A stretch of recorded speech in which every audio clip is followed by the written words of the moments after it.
we have as our guest, Vivian Mangalindan. She's a motivational speaker and also producer of Show and Tell. She's also a trainer, and occasionally she does emceeing and other things. No? So good evening to you, Vivian. Hello, Adrian. I'm glad to be back. You're always a bubbly and a lively person. Well, in my case, I try to be serious, but at the same time, bubbly once in a while. Paano ba yun? May asawa, may lovers, tapos meron pa daw, hindi na nga asawa, hindi pa lover, other na lang, kawawa naman siya. So I guess that's pretty difficult. He has to wear two hats, right? Like, Doon nga sa libro ko, Abused and the Battered Man, yung problema doon, masama yung nabubugbog eh. Violence has to be stopped, di ba?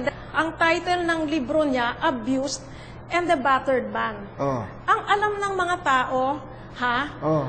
ang naa-abuse, babae. Tama.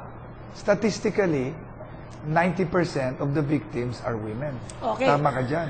Isa lang ang tanong ko, bakit ba nung abused and battered man, bakit ako tinawagan mo? Baka ako ba yung mukhang nang babatter ng lalaki? Hindi. Na may personal ka ba? Hindi naman. Bakit ganun ba ang tama sa'yo?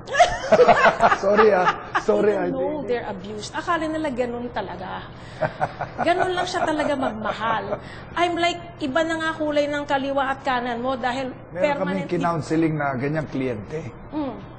Kasi kinausap ko, yung lalaki, sabi ko sa kanya, alam mo, kausap ko yung misis mo. Ito, dadali ko yung misis mo sa harap mo. If we grew up with a certain pattern, we think it's normal because we grew up with it. Oo nga. But just the fact that it's repeated from one generation to the next does not make it correct. That's right.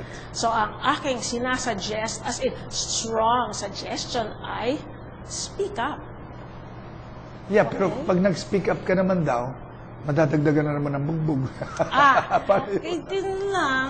Medyo nabugbog, arik ko, sige lang. Pero pag hindi namatay, bigla na lang Hindi, yun na sisilaw. Ha? Kawawa. Akala ko kaibigan kita. Pero ang dami Nakita ngayon talaga. ng misis yung laman ng SIM card na love note sa kanya.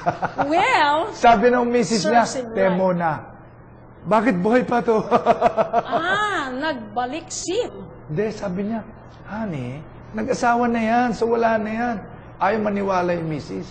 Tinadyakan siya. Oh, So sabi niya, temo na, hindi naman tayo magkaaway. Aalis na ako kinabukasan. Mag-a-abroad ako ulit, ba't ba tayo nag-aaway? aber. Pero hindi eh. Tinadyakan siya ng misis niya, sinaktan siya, ang mali niya, he retaliated. Kaya siya Ayan. sumulat sa akin. Sabi niya, anong gagawin ko? Okay, this is where I suggest to people. One is they have to learn how to express themselves.